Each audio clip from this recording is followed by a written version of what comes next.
We looked for funds, and we are very grateful to Jesuit Missions for granting us this amount of money to start this field project. It has taken us 2 months to come to the state that you see now, a state where we are full of joy and full of energy and full of gratitude for what we have been able to put into this project. It took a lot of effort, and it took a lot of traveling up and down from Chinoi and coordinating with seminarians who were staying in Magunje, which is an outstation of St. Boniface Parish.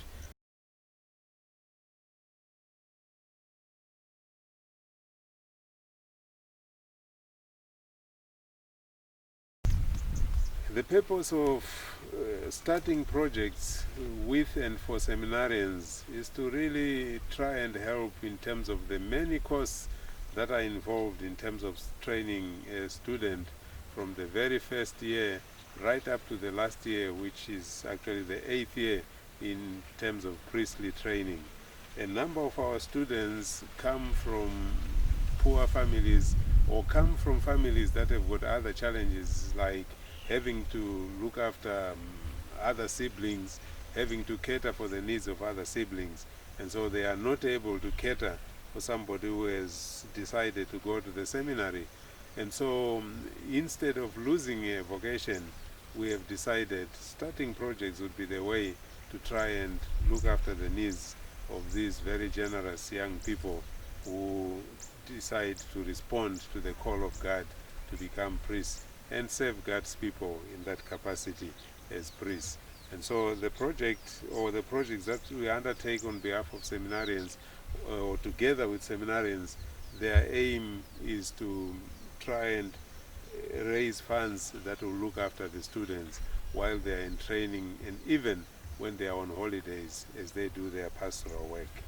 Crop that we see here is beautiful, beautiful, and we continue to pray that it continues to even get bigger. And our plans in terms of our future is to really extend the field, because this very same family, Njo Amtemachani family, that gave us this piece, they've also told us we can make use of the rest of the field, that is not yet plowed, and it would come to a total of something like 6 hectares. So we are thinking that, all going well with this piece that we started to work on, we will want to extend it so that our yields will be more, and our proceeds, our benefits would correspondingly also be more, so that we may serve our students in our 3 seminaries, Mazoe, Chishawasha, and Bulawayo, better.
Tell you, those who stay in this area will tell you that even if the rest of Zimbabwe doesn't receive rain, this area will always have rain, and have sufficient rain for the crops. And so it might appear to be a disadvantage that we come all the way from Chinoi, which is about 100 kilometers away, to farm in this area. But the very important advantage is that of the availability of water, availability of rain. You would really be prepared to spend whatever it takes to come this far away in order to farm, because you are quite assured that at the end of the rainy season you will have a good crop, and that you gather profit as a result of what you sell from working in this area. And also, generally, it appears to be a quiet area, and we are still hopeful that our crops will not be plundered by people.